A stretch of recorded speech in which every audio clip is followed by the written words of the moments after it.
তেল বেশি খাচ্ছে, টিকা পড়তেছে না, ইঞ্জিন হিট হয়ে যাচ্ছে। প্রবলেম হলো গাড়ি ভার, পিকআপ দিলে পরেই গাড়ি বসে যাচ্ছে, মানে লোড নিতে পারতেছে না। সেই জন্য কার্বোরেটর খুলছি, কার্বোরেটর খুলে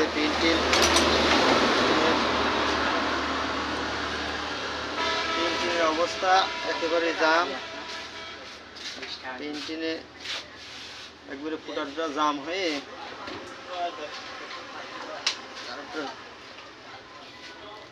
হাওয়া ঠিক মতো টানতে পারতেছে না।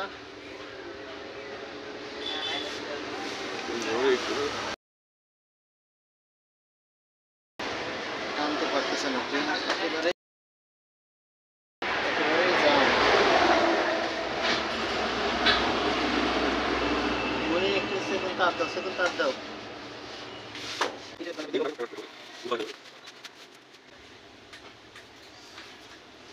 ফুটাগুলো ক্লিয়ার করে দিচ্ছি।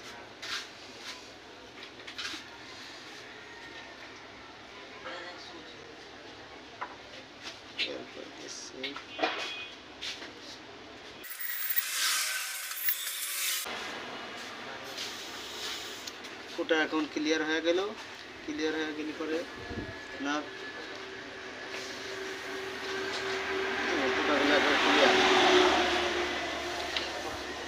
জাম হয়ে নিঃশ্বাসই নিতে পারতেছিল, যার কারণে পিকআপ উঠতেছিল না।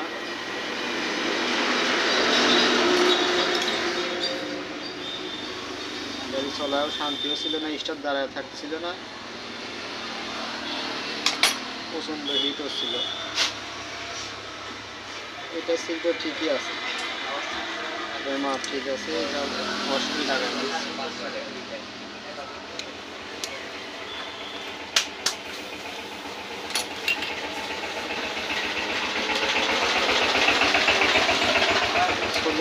ষোলো জেট পরিষ্কার করলাম, মেন জেট পরিষ্কার করলাম, লাগাই দিচ্ছি।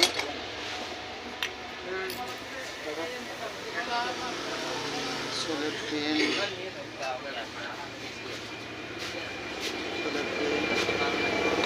ভালোই আছে,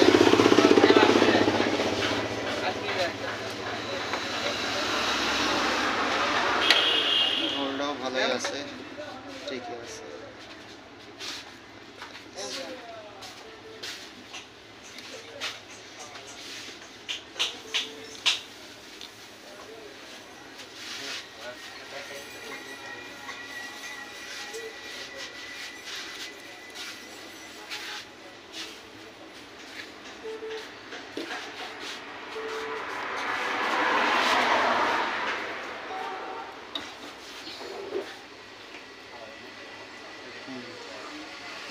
ভালো আছে। আমরা তেলটা মাইকে নিচ্ছি কোন পরিমাণে থাকতে, এটাকে পয়েন্ট করা আছে, ওই মাপ মতো থাকতে হবে।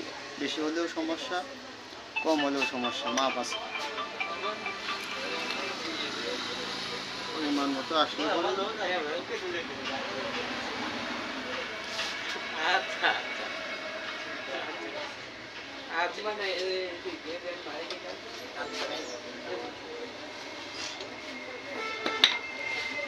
এই যে মাপ আছে, যে মাপ মতো হয়ে গেছে, একবারেই অ্যাকুরেট, এই পরিমাণ মতো থাকলেই হবে।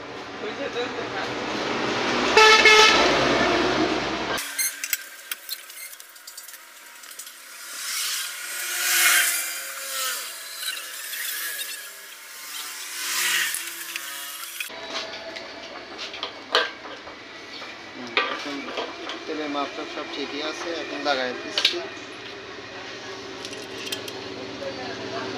সুন্দর ভালো করে